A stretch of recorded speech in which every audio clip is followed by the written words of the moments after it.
साथियों, जीवन के अंदर उम्मीद कभी भी मत खोना, क्योंकि आप नहीं जानते कि कल आपके लिए क्या लेकर आने वाला है।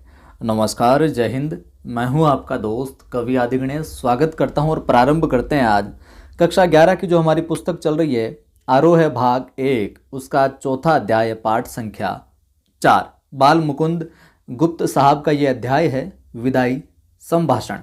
इसको आज हम देखेंगे। उससे पहले आपसे अनुरोध, वीडियो को लाइक कर दो, आप शेयर कर दो, और पहली बार देख रहे हो चैनल को सब्सक्राइब करके बेल आइकन क्लिक कर लो। जो नए साथी जुड़े उनको मैं बता दूं, अभी तक हमने कक्षा 9, 10 की चारों पुस्तकें कंप्लीट कर ली। कक्षा 11 की वितान भाग 1 और अंतराल भाग 1 है जो कंप्लीट कर ली, और अभी हमारी आरोह भाग 1 चल रही है। ठीक है, प्लेलिस्ट में जाकर देख सकते हैं। 3 बजे पाठों वाली क्लास होती है, शाम को 8 बजे काव्य शास्त्र चल रहा है अभी। वहीं मेरा टेलीग्राम चैनल है, अगर सर्च करते हो आप, वैसे डिस्क्रिप्शन में लिंक मिल जाएगा आपको, कवि आदि गणेश हिंदी। अगर सर्च करते हो तो हिंदी आपको देवनागरी में लिखना है। कवि आदि गणेश हिंदी लिखोगे तो जिस पर 3200 से ज़्यादा लोग जुड़े हुए हैं, उस टेलीग्राम चैनल को आप ज्वाइन कर लीजिएगा। अगर आप डिमोटिव रहते हैं तो मेरा दूसरा यूट्यूब चैनल है, एक आदि की आवाज़ नाम से, उस पर आज एक मोटिवेशनल वीडियो डाला है कि 3rd ग्रेड फेल व्यक्ति 1st ग्रेड में कैसे सेलेक्ट हो गया। तो आदि की आवाज़ यूट्यूब पर सर्च कीजिए, आपको मिल जाएगा। उस चैनल को भी आप सब्सक्राइब कर लेना। प्रारंभ करते हैं अब बाल मुकुंद गुप्त साहब को। देखिए साथियों, निरंतर जुड़े रहिए। मेरा प्रयास आपको कंप्लीट पाठ्यक्रम करवाने का है। ठीक है, देखिए, और जहाँ से जो जो सवाल बन सकते हैं वो मैं आपको बताता चलूँगा, लिखवाता चलूँगा, अंडरलाइन करवाता चलूँगा। सबसे पहले तो अध्यायों के अंदर जो एक एक दो दो पंक्तियाँ दी गई है, उनको अवश्य ही ध्यान में रखना है। इस अध्याय में आया है कि जो लिखना था वह लिखा गया। अब खुलासा बात यह है कि एक बार शो और ड्यूटी का मुकाबला कीजिए साहब। ये कहाँ से हैं पंक्तियाँ हैं? शिव शंभू के चिट्ठे से हैं। ठीक है, शिव शंभू के चिट्ठे से। प्रारंभ करते हैं बाल मुकुंद गुप्त साहब के जीवन परिचय से। जन्म होता है 1865 में, ग्राम गुड़ियानी, जिला रोहतक, हरियाणा के अंदर। कहाँ पर होता है? 1865 में होता है, गुड़ियानी, रोहतक, हरियाणा में। संपादन इन्होंने प्रमुख पत्र पत्रिकाओं का संपादन किया। उनमें अखबार ए चुनार, हिंदुस्तान हिंदी बंगवासी और भारत मित्र, इन तीनों का ही संपादन किया है साहब इन्होंने। ठीक है, प्रमुख रचनाओं में बात करें तो बहुत बार पूछा गया है, इस रचना को जरूर ध्यान में रखिएगा। कौन सी? शिव शंभू के चिट्ठे। शिव शंभू के चिट्ठे, और चिट्ठे और खत, खेल तमाशा। शिव शंभू के चिट्ठे और खत।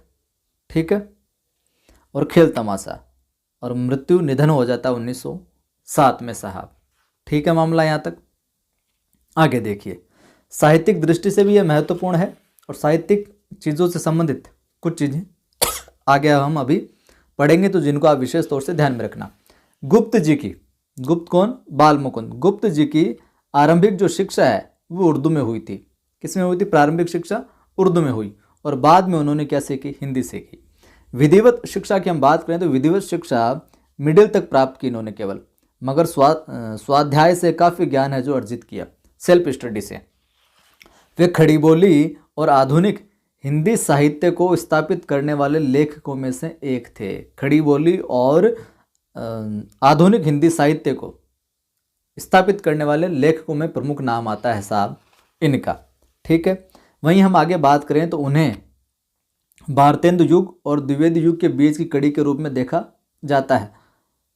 नोट कर लीजिए इस पंक्ति को, या फिर आप बुक से कर रहे हैं तो अंडरलाइन कर लीजिए, हाईलाइट कर लीजिए, जो भी आप करें। उन्हें यानी बाल मुकुंद गुप्त को भारतेंदु युग और जो द्विवेदी युग है इसके बीच की कड़ी के रूप में देखा जाता है। ध्यान में रखना, सवाल पूछा जा सकता है ये। बाल मुकुंद गुप्त राष्ट्रीय नवजागरण के क्या सक्रिय पत्रकार थे, ये भी ध्यान में रखना। बाल मुकुंद गुप्त क्या राष्ट्रीय जो नवजागरण था उसके सक्रिय एक तरीके से पत्रकार ये रहे हैं। ठीक है, और उस दौर के अन्य पत्रकारों की तरह वे साहित्य सृजन में भी सक्रिय रहे। ठीक है, पत्रकारिता उनके लिए क्या स्वाधीनता संग्राम का हथियार थी। पत्रकारिता उनके लिए स्वाधीनता संग्राम का हथियार थी गुप्त साहब के लिए, और यही कारण है कि उनके लेखन में निर्भीकता, निडरता पूरी तरह से क्या मौजूद है। निर्भीक होकर लिखा जो कुछ भी लिखा। साथ ही उसमें व्यंग्य विनोद का भी पुट दिखाई पड़ता है, व्यंग्य भी देखने को मिलता है। उन्होंने बांग्ला और संस्कृत की कुछ रचनाओं के अनुवाद भी किए थे और वे शब्दों के अद्भुत पारखी थे साहब। अनिश्चितता शब्द की शुद्धता को लेकर उन्होंने महावीर प्रसाद द्विवेदी से लंबी बहस की। तो पूछा जा सकता है किस शब्द को लेकर, किस शब्द की शुद्धता को लेकर गुप्त साहब ने महावीर प्रसाद द्विवेदी से क्या लंबी बहस की। अनिश्चितता शब्द को लेकर, नोट कर लीजिए। इस तरह के अन्य अनेक शब्दों पर उन्होंने क्या बहस चलाई, लेकिन हमें विशेष तौर से ये ध्यान रखना क्योंकि अध्याय में ये आया है अपने। विदाई संभाषण जो है, आज जो हम अध्याय देखेंगे विदाई संभाषण, उनकी सर्वाधिक चर्चित व्यंग्य कृति शिव शंभू के चिट्ठे। पूछ लिया जाए शिव शंभू के चिट्ठे किस प्रकार कृति है, व्यंग्य कृति है। तो जो ये विदाई संभाषण आज देखेंगे ये इसी शिव शंभू के चिट्ठे का क्या है, एक अंश है साहब। तो व्यंग्य कृति इसको समझ सकते हैं, व्यंग्य कृति का अंश इसको हम समझ सकते हैं विधा में, या व्यंग्य विधा ध्यान में रखना आप। ये पाठ वायसराय कर्जन एवं वायसराय कर्जन जो 1899 1904 है, 1904 से 5 तक है, जो 2 बार वायसराय रहे, के शासन में भारतीयों की स्थिति का खुलासा करता है। इस बात को नोट कर लीजिएगा। जो विदाई संभाषण है ये किस चीज़ का खुलासा करता है, तो ये पाठ जो है वायसराय कर्जन के शासन में, वायसराय कर्जन के शासन में भारतीयों की जो स्थिति थी ना उसका खुलासा करता है। कौन सा अध्याय, विदाई संभाषण। तो ये सवाल भी पूछा जा सकता है। और कब से कब तक कितनी बार है, 2 बार वायसराय रहे, ये भी पूछा जा सकता है। 1899 से 1904 और 1904 से 1905 तक कर्जन। कहने को उनके शासनकाल में विकास के बहुत सारे कार्य हुए, केवल कहने को। नए नए आयोग बनाए गए, किंतु उन सब का उद्देश्य क्या था, शासन में गोरों का वर्चस्व स्थापित करना, यानी अंग्रेजों का ही वर्चस्व है जो स्थापित करना, एवं साथ ही इस देश के संसाधनों का अंग्रेजों के हित में सर्वोत्तम उपयोग है जो करना था। हर स्तर पर कर्जन ने अंग्रेजों का वर्चस्व स्थापित करने की कोशिश की। वे सरकारी निरंकुशता के पक्षधर थे, लिहाजा प्रेस की स्वतंत्रता तक पर उन्होंने क्या प्रतिबंध लगा दिया था। प्रेस की स्वतंत्रता पर भी प्रतिबंध लगा दिया। अंततः काउंसिल में मनपसंद अंग्रेज सदस्य नियुक्त करवाने के मुद्दे पर उन्हें क्या देश विदेश दोनों जगह पर नीचा है जो देखना पड़ा था। क्षुब्ध होकर उन्होंने इस्तीफा दे दिया और वापस जो इंग्लैंड चले गए। पाठ के अंदर समझेंगे क्या कुछ घटनाक्रम रहा पूरा। पाठ में भारतीयों की बेबसी, दुख एवं लाचारी को व्यंग्यात्मक ढंग से क्या लॉर्ड कर्जन की लाचारी से जोड़ने की कोशिश की गई है साहब। साथ ही ये दिखाने की कोशिश भी की गई है कि शासन के आतताई रूप से हर किसी को कष्ट होता है साहब। शासन का जो आतताई रूप होता है ना उससे हर किसी को कष्ट होता है, चाहे वह सामान्य जनता हो या फिर लॉर्ड कर्जन जैसा वायसराय। यह उस समय लिखा गया गद्य का नमूना है जब प्रेस पर पाबंदी का दौर चल रहा था, और ऐसी स्थिति में विनोद प्रियता, चुलबुलापन, संजीदगी, नवीन भाषा प्रयोग एवं रवानगी के साथ ही ये एक साहसिक गद्य का भी क्या है, नमूना है साहब। देखिए विदाई संभाषण शिव शंभू के चिट्ठे जो व्यंग्य कृति है उसका एक अंश है। पाठ प्रारंभ होता है यूं, माय लॉर्ड, अंत को आपके शासनकाल का इस देश में अंत हो गया है। माय लॉर्ड, अंत को आपके शासनकाल का इस देश में क्या अंत हो गया है। अब आप इस देश से क्या अलग होते हैं। इस संसार में सब बातों का अंत है, इससे आपके शासनकाल का भी क्या अंत होता है। चाहे आपकी एक बार की कल्पना के अनुसार आप यहाँ के चिरस्थायी वायसराय भी हो जाते, अगर आप कल्पना कर लेते कि हाँ मैं तो यहाँ का चिरस्थायी वायसराय हूँ, हो जाते, किंतु इतनी जल्दी वह समय पूरा हो जाएगा ऐसा विचार न आपका ही था न इस देश के निवासियों का। ऐसा आपने भी नहीं सोचा था, न इस देश के निवासियों ने सोचा था कि दूसरी बार में 1 साल में निपट गई है। इससे जान पड़ता है कि आपके और यहाँ के निवासियों के बीच में कोई तीसरी शक्ति और भी है जिस पर यहाँ वालों का तो क्या आपका भी है जो काबू नहीं है, क्योंकि दूसरी बार हटा दिए गए थे जल्दी। इसलिए विछड़न समय का करुणोत्पादक जो होता है, जो विछड़न समय होता है, अलगाव का जो समय होता है या दूर जाने की जो पीड़ा होती है ना, वो बड़ा जो समय होता है वो हमेशा करुणा उत्पन्न करने वाला है जो होता है साहब, करुणोत्पादक, करुणा उत्पन्न करने वाला। और आपको बिछड़ते देखकर आज हृदय में बड़ा दुख है। तो यहाँ पर पूछा जा सकता है, आपको बिछड़ते देखकर आज हृदय में बड़ा दुख है। आपको कौन है यहाँ पर? कर्जन है यहाँ पर लॉर्ड। माय लॉर्ड, आपके दूसरी बार इस देश में आने से भारतवासी किसी प्रकार प्रसन्न न थे। कि आपने दूसरी बार जब वायसराय बने ना, कर्जन को बोल रहे, उसके लिए लिख रहे हैं कि दूसरी बार यहाँ के वायसराय बने तो यहाँ के लोग बिल्कुल प्रसन्न नहीं थे। वे यही चाहते थे कि आप फिर नहीं आवे, पर आप आए और उससे यहाँ के लोग बहुत ही क्या दुखित हुए। वे दिन रात यही मनाते थे कि जल्द श्रीमान यहाँ से क्या पधारे, पर अहो आज आपके जाने पर हर्ष की जगह विषाद होता है। लेकिन हम चाहते तो नहीं आए, फिर भी आपके जाने से हमें दुख होता है। और इसी से जाना कि विछड़न समय बड़ा करुणोत्पादक होता है, बड़ा पवित्र, बड़ा निर्मल और बड़ा कोमल होता है। वेर भाव छूटकर शांत रस का आविर्भाव उस समय होता है कि जो विछड़न का समय होता है उस समय वेर भाव छूट जाता है और शांत रस का क्या आविर्भाव होता है। आविर्भाव यानी प्रकट होता है। तो ये पाठ से कोई मतलब नहीं है, लेकिन फिर भी पाठ में इसलिए इस तरीके से पूछा जाता है कि जो विछड़न का समय होता है वो किस प्रकार का होता है। तो ये पूछा जा सकता है, विछड़न का जो समय होता है वो करुणोत्पादक होता है और उस समय वेर भाव छूट जाता है और शांत रस का क्या प्राकट्यकरण होता है, प्रकट होता है, आविर्भाव होता है। ध्यान में रखिएगा इस बात को, क्योंकि सवाल बनाने वाला कहीं से भी कुछ भी दिमाग लगा के बना लेगा, लेकिन बनाएगा पाठ में से, ये बिल्कुल तय है। तो आपको बिल्कुल सजग होकर पाठों को अच्छे से अध्ययन करना है। माय लॉर्ड का देश देखने का इस दीन ब्राह्मण को कभी इस जन्म में सौभाग्य नहीं हुआ। माय लॉर्ड का देश यानी इंग्लैंड का, कि वो देखने का इस दीन ब्राह्मण का तो कभी सौभाग्य नहीं हुआ। इससे नहीं जानता कि वहाँ बिछड़ने के समय लोगों का क्या भाव था। कि मुझे नहीं पता कि वहाँ आपको कैसा फील होता है लोग जैसे बिछड़ते हैं तब, पर इस देश यानी भारत के पशु पक्षियों को बिछड़ने के समय उदास देखा है साहब। कल परसों एक वीडियो भी वायरल हो रहा था, एक बिश्नोई परिवार था, उसके घर में काफ़ी समय से, अखबार में भी ये आई थी, वीडियो भी वायरल हुआ कि दो मोर थे जो कई दिनों तक कई सालों तक उनके घर भोजन के समय आते थे। और वो एक मोर है जो ख़त्म हो गया, तो उसको ले जा के दफनाने के लिए ले जा रहे थे मोर को। दूसरा जो मोर उसके साथ में आता था साथी, वो भी उसके पीछे पीछे अंतिम यात्रा में जो जा रहा था। तो देख कर लगता है कि पशु पक्षियों में भी कितनी आत्मीयता होती है। तो यहाँ पर तो पशु पक्षियों को बिछड़ने के समय उदास देखा है साहब। आप लोगों ने देखा होगा, शायद देखा है तो बताना आप कमेंट करके। एक बार शिव शंभू के 2 गायें थी, ध्यान में रखना। एक बार शिव शंभू के 2 गायें थी, उनमें एक अधिक बल वाली थी। वह कभी कभी अपने सींगों की, इस उदाहरण के माध्यम से बताने, कभी अपने सींगों की टक्कर से दूसरी कमज़ोर गाय को गिरा देती थी। एक दिन वह टक्कर मारने वाली गाय पुरोहित को दे दी गई। जो टक्कर मारती थी ना, वो गाय किसको दे दी गई? पुरोहित को दे दी गई। कि दुर्बल गाय उसके चले जाने से क्या प्रसन्न हुई। देखा कि दुर्बल गाय उसके चले जाने से प्रसन्न नहीं हुई।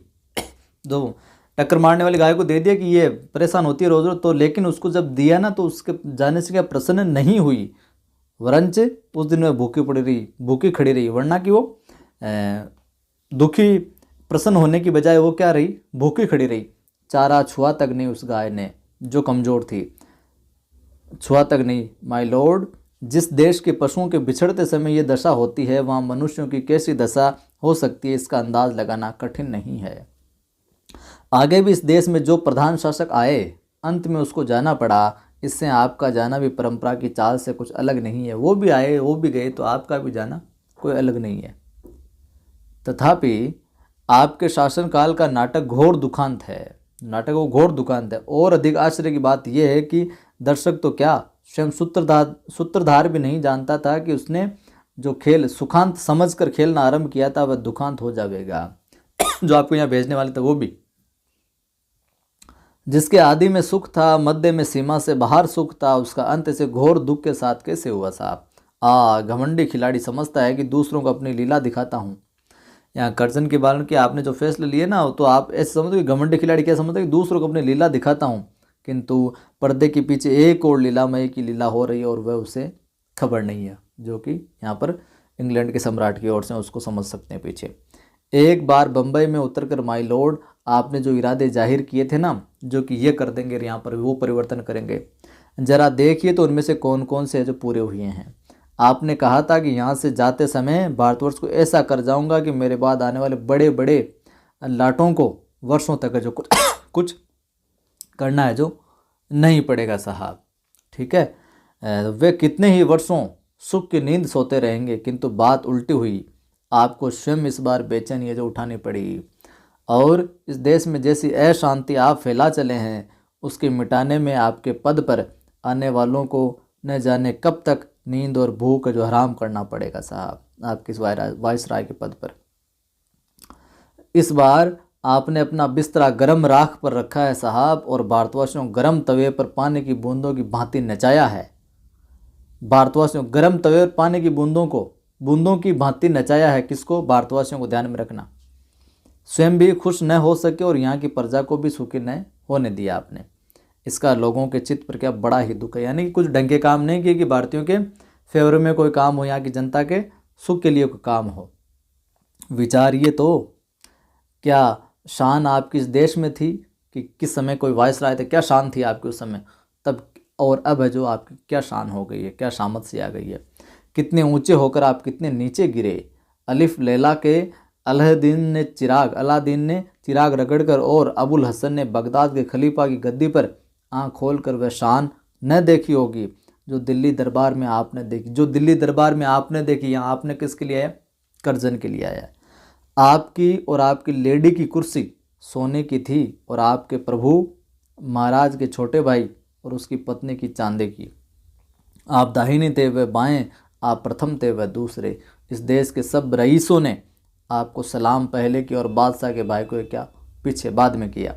जुलूस में आपका हाथी सबसे आगे और सबसे ऊंचा था। होदा, चंवर, छत्र आदि सबसे बढ़ चढ़कर थे। सारांश ये है कि ईश्वर और महाराज एडवर्ड के बाद इस देश में आप ही का क्या एक दर्जा था। सारी की सारी कर्जन की बात हो रही है, लॉर्ड कर्जन की। किंतु अब देखते हैं कि जंगी लाट के मुकाबले में आपने पटकनी है जो खाई, सिर के बल नीचे जो आ रहे हैं। अब आप पूछो कि लाट होता है बड़ा सा पिलर, पोल सा, खंबा सा। पटकनी खाइए। आपके स्वदेश में वही ऊंचे माने गए हैं। आपको साफ नीचा है जो देखना पड़ा है। पद त्याग की धमकी से भी ऊंचे न हो सके। आपने बोला कि हम पद त्याग कर देंगे, ऐसे कर देंगे, उससे भी आपके कोई फर्क नहीं पड़ा है। आप बहुत धीर गंभीर प्रसिद्ध थे। उस सारी धीरता गंभीरता का आपने इस बार है जो काउंसिल में बेकानूनी कानून पास करते और कन्वोकेशन वक्तृत्व देते समय क्या दिवाला निकाल दिया उसका। और ये दिवाला तो इस देश में क्या हुआ, उधर विलायत में आपके बार बार इस्तीफा देने की धमकी ने प्रकाश कर दिया कि जड़ें क्या हिल गई है। और अंत में वहाँ भी आपको दिवालिया होना पड़ा। वहाँ इधर आपने दिवाला निकालने की कोशिश की तो उधर आपका दिवाला निकल गया। और धीरता गंभीरता के साथ दृढ़ता को भी क्या तिलांजलि है जो देनी पड़ी। तिलांजलि का अर्थ यहाँ पर हम ले सकते हैं त्याग देनी पड़ी। इस देश के हाकिम आपकी ताल पर नाचते थे। राजा महाराजा डोरी हिलाने से सामने हाथ बांधे हाजिर होते थे। आपके एक इशारे में प्रलय होती थी। कितने ही राजों को मट्टी के खिलौने की भांति आपने तोड़ फोड़ डाला, मतलब हरा दिया, उनको कुछ नहीं समझा, छीन लिया गया उनका शासन। कितने ही मट्टी काट के खिलौने आपकी कृपा के जादू से बड़े बड़े पदाधिकारी बन के आपके एक इस इशारे में इस देश की शिक्षा पायमाल हो गई। पायमाल या फिर कह सकते हैं पामाल, यानी दुर्दशाग्रस्त हो गई, नष्ट हो गई आपके एक सर शिक्षा। यहाँ की स्वाधीनता उड़ गई। यहाँ की बंग देश के सिर पर आरे है जो यहाँ पर रख दिए। आरे यानी आरा चलाते ना वो। इतने बड़े माय लॉर्ड का ये दर्जा हुआ कि फौजी अफसर उनके इच्छित पद पर नियत न हो सका और उनको उसी गुस्से के मारे इस्तीफा है जो दाखिल है जो करना पड़ा। आपकी कुछ भी नहीं चलने लगी। फिर यहाँ पर वह भी मंजूर हो गया। उनका रखाया एक आदमी नौकर नहीं रखा, उल्टा उन्हीं को है जो निकल जाने का हुक्म मिला। आपने जिन को नौकर भी रखने की कोशिश की वो भी नहीं रख सके, बजाय आपको यहाँ से निकलने का ऑर्डर आ गया साहब। जिस प्रकार आपका बहुत ऊंचे चढ़कर गिरना यहाँ के निवासियों को दुखित कर रहा है, गिरकर पड़ा रहना उससे भी अधिक दुखित कर रहा है। आपका पद छूट गया तथापि आपका पीछा नहीं छूटा है। एक अदना क्लर्क जिसे नौकरी छोड़ने के लिए 1 महीने का नोटिस मिल गया हो, नोटिस की अवधि को बड़ी घृणा से काटता है। आपको इस समय अपने पद पर रहना कहाँ तक पसंद है, ये आप ही जो जानते होंगे। अपनी दशा पर आपको कैसी घृणा आती है, इस बात के जान लेने का इन देशवासियों को अवसर नहीं मिलता, पर पतन के पीछे इतनी उलझन में पड़ते उन्होंने किसी को है जो नहीं देखा। साहब माय लॉर्ड, एक बार अपने कामों की ओर ध्यान दीजिए। आप किस काम को आए थे और क्या कर चले। शासक प्रजा के प्रति कुछ तो कर्तव्य है जो होता है, ये बात आप निश्चित मानते होंगे, सो कृपा करके बतलाइए क्या कर्तव्य आप इस देश की प्रजा के साथ पालन कर चले हैं। क्या ठीक से काम किया है? क्या आंख बंद करके मनमाने हुक्म चलाना और किसी कुछ न सुनना क्या नाम ही क्या शासन है? क्या प्रजा की बात पर कभी कान न देना, मतलब ध्यान नहीं देना, सुनना ही नहीं, उसको दरबार उसकी मर्जी के विरुद्ध जिद से जो सब काम किए चलते रहना, क्या यही शासन है? एक काम तो ऐसा बताओ आप जिसमें आपने जिद छोड़कर प्रजा की जो बात पर ध्यान दिया हो। केसर और जार भी घेरने घोटने से प्रजा की बात सुन लेते हैं। केसर आगे हम देखेंगे, केसर और ये जार क्या है। पर आप एक मौका तो बताइए जिसमें किसी अनुरोध या प्रार्थना सुनने के लिए प्रजा के लोगों को आपने अपने निकट फटकने दिया हो, अपने पास भी आने दिया हो और उनकी बात सुनी हो। नादिर शाह ने जब दिल्ली में कत्लेआम किया तो आसिफ जाह के तलवार गले में डालकर प्रार्थना करने पर उनने कत्लेआम उसी दम में जो रोक दिया था। अब देखिए 3 शब्द आए, उनको देख लीजिए, आप पूछ सकते हैं। कैसर रोमन तानाशाह जूलियस सीजर के नाम से बना शब्द, जो तानाशाह जर्मन शासकों के लिए जो प्रयोग होता था। जार ये भी जूलियस सीजर से बना शब्द है, जो विशेष रूप से रूस के जो तानाशाह शासक थे उनके लिए प्रयुक्त हुआ है। ठीक है, जर्मन शासकों के लिए कैसर, रूस के तानाशाहों के लिए जार। और इस शब्द का जो पहली बार बुल्गारिया शासक के लिए प्रयोग हुआ, पहली बार जार शब्द का। नादिर शाह की हम बात करें तो इससे तो आप परिचित हो। अपने 1736-47 तक ईरान के शाह रहे ये। अपने तानाशाही स्वरूप के कारण नेपोलियन ऑफ पर्शिया के नाम से भी जाने जाते थे ये नादिर शाह। और पानीपत के तीसरे युद्ध में अहमद शाह अब्दाली को नादिर शाह ने के आक्रमण के लिए भेजा था, इतिहास में आपने देखा होगा ये। पर 8 करोड़ प्रजा के गिड़गिड़ाकर विच्छेद न करने की प्रार्थना पर आपने जरा भी ध्यान नहीं दिया। ये बंगाल विभाजन वाला मामला था इस समय। तो 8 करोड़ प्रजा की गिड़गिड़ाकर विच्छेद न करने पर, अलग न करने पर भी, प्रार्थना पर भी आपने जरा भी ध्यान नहीं दिया। और इस समय आपकी शासन अवधि पूरी है जो हो गई है, तथापि बंग विच्छेद किए बिना घर जाना आपको पसंद नहीं है। मतलब आप चाहते हो कि बंग विच्छेद हो ही। नादिर से भी बढ़कर आपकी जिद है। क्या समझते हैं कि आपकी जिद से प्रजा के जी में दुख नहीं होता? आप विचारिए तो, एक आदमी को आपके कहने पर पद न देने से आप नौकरी छोड़ देते। कि आपने किसी आदमी को पद पर रखना चाहे, नौकरी नहीं मिली उससे, तो आप नौकरी छोड़ देंगे। इस देश की प्रजा को भी यदि कहीं जाने की जगह होती तो क्या वह नाराज होकर इस देश को छोड़ने जाती? लॉर्ड कर्जन का शासन पूछ ले तो भारत के वायसराय रहे 1899, 1904 और फिर 4 से 5 2 बार, ऊपर भी हमने देखा था। यहाँ की प्रजा ने आपकी जिद का फल यही देख लिया। उसने देख लिया कि आपकी जिद ने इस देश की प्रजा को पीड़ित किया है, केवल आपको भी उससे कम पीड़ा न दी, यहाँ तक कि आप स्वयं उसका शिकार है जो हुए साहब। ठीक है, यहाँ की प्रजा वह प्रजा है जो अपने दुख और कष्टों की अपेक्षा परिणाम का अधिक ध्यान रखती है साहब। और वह जानती है कि संसार में सब चीज़ों का अंत है। दुख का भी एक दिन अंत होता है जो वो भी निकल जाएगा, और इसी से सब दुखों को झेलकर पराधीनता सहकर भी वह जीती है। माय लॉर्ड, इस कृतज्ञता की भूमि की महिमा आपने कुछ न समझी, यहाँ आपने कुछ नहीं सीखा, कुछ नहीं समझा यहाँ से, और न यहाँ के दीन प्रजा की श्रद्धा भक्ति अपने साथ है जो ले जा सके। इसका बड़ा दुख है। इस देश के शिक्षितों को तो देखने की आपकी आंखों को ताब ही नहीं है। ताब या हम कह सकते हैं कि सामर्थ्य ही नहीं है आप में उनको शिक्षितों को देखने का। तो अनपढ़ गूंगी प्रजा का नाम कभी कभी आपके मुंह से निकल जाया करता है, और उसी अनपढ़ प्रजा में नर सुल्तान नाम के एक राजकुमार का गीत गाया जाता है। एक बार अपनी विपद के कई साल सुल्तान ने, मुसीबत में कई साल सुल्तान ने नरवरगढ़ नाम के एक स्थान में काटे थे। पूछा जा सकता है, ध्यान में रख लेना। और वहाँ चौकीदारी से लेकर उसे एक ऊंचे पद तक का काम करना पड़ा था। जिस दिन घोड़े पर सवार होकर वह उस नगर से विदा हुआ, नगर द्वार से बाहर आकर उस नगर को जिस रीति से उसने अभिवादन किया, प्रणाम किया, वह सुनिए। उसने आंखों में आंसू भरकर कहा, क्या सुल्तान ने क्या कहा कि प्यारे नरवरगढ़, जहाँ पर रहा, मेरा प्रणाम ले। आज मैं तुमसे जुदा होता हूँ। तू मेरा अन्नदाता है। अपनी विपद के मतलब मुसीबतों के दिन में तुझ में काटे हैं। तेरे ऋण का बदला मैं गरीब सिपाही नहीं दे सकता।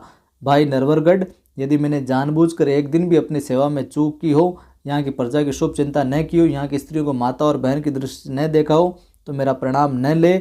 नहीं तो प्रसन्न होकर एक बार मेरा प्रणाम ले और स्वीकार कर मुझे जाने की आज्ञा दे। माय लॉर्ड, यानी कर्जन को जिस प्रजा में ऐसे राजकुमार का गीत गाया जाता है ना, उसके देश में क्या आप भी चलते समय कोई संभाषण करेंगे? कोई संभाषण देंगे, विदाई संभाषण? क्या आप कह सकेंगे, अभागे भारत, क्या आप कह सकेंगे, अभागे भारत, मैंने तुझसे सब प्रकार का लाभ उठाया और तेरी बदौलत वह शान देखी जो इस जीवन में असंभव थी, कि तेरी बदौलत ही वो शान देखी, ऐसे तो मुझे कुछ भी नहीं मिलने वाला था। तूने मेरा कुछ नहीं बिगाड़ा, पर मैंने तेरे बिगाड़ने में कुछ कमी न रखी साहब।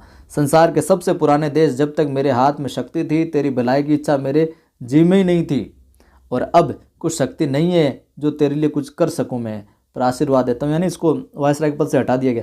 आशीर्वाद करता हूँ कि तू फिर उठे और अपने प्राचीन गौरव को और यश को फिर से लाभ करे, फिर से प्राप्त करे।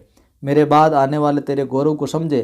क्या आप कर सकते हैं ऐसा? आप कर सकते हैं, और ये देश आपकी पिछली सब बातें भूल सकता है, पर इतनी उदारता माय लॉर्ड में कहाँ? कि आप अगर ऐसा कर सकते हैं तो हमारे देश के लोग सब बातें भूल सकते हैं, पर इतनी उदारता माय लॉर्ड में कहाँ? तो यह था अपना अध्याय। कैसा क्या लगा कमेंट करके बताइएगा आप। शब्दार्थ देख लेते हैं। वैसे मैंने अर्थ बता दिया। चिरस्थायी यानी हमेशा रहने वाला, टिकाऊ। करुणोत्पादक यानी करुणा उत्पन्न करने वाला। दुखित पीड़ित। विषाद दुख, आयुर्भाव प्रकट। दुखांत जिसका अंत दुखद हो। सूत्रधार जिसके हाथ में संचालन की बागडोर हो। सुखांत जिसका अंत सुखद हो। लीलामय नाटकीय, सारांश निष्कर्ष पढ़ कर निश्चित कर देना। तिलांजलि यानी त्याग देना। पामाल यानी नष्ट, दुर्दशा, ग्रस्त। आर्य यानी आरा, अदना यानी छोटा, विच्छेद टूटना, ताब यानी सामर्थ्य। तो ये था अध्याय। अभी तक लाइक नहीं किया तो लाइक करो, सभी दोस्तों के साथ शेयर करो। पहली बार देख रहे हो चैनल को सब्सक्राइब कर, बेल आइकन क्लिक कर, ऑल नोटिफिकेशन पर क्लिक करो ताकि हर वीडियो की सूचना मिलती रहे। टेलीग्राम चैनल का लिंक डिस्क्रिप्शन में मिल जाएगा। कवि आदि गणेश हिंदी नाम से, जिस पर 3200 से ज़्यादा लोग जुड़े, उस टेलीग्राम चैनल को ज्वाइन करना। मेरा दूसरा यूट्यूब चैनल है एक, आदि की आवाज़ नाम से, जिस पर मोटिवेशनल वीडियो डालता हूँ। आज भी एक मोटिवेशनल वीडियो डाला है, ज़रूर देखना आप कि किस प्रकार से 3rd ग्रेड में फेल एक व्यक्ति 1st ग्रेड में लगता है, आदि की आवाज़ नाम से। उसको भी सब्सक्राइब करें। जय हिंद, फिर मिलता हूँ।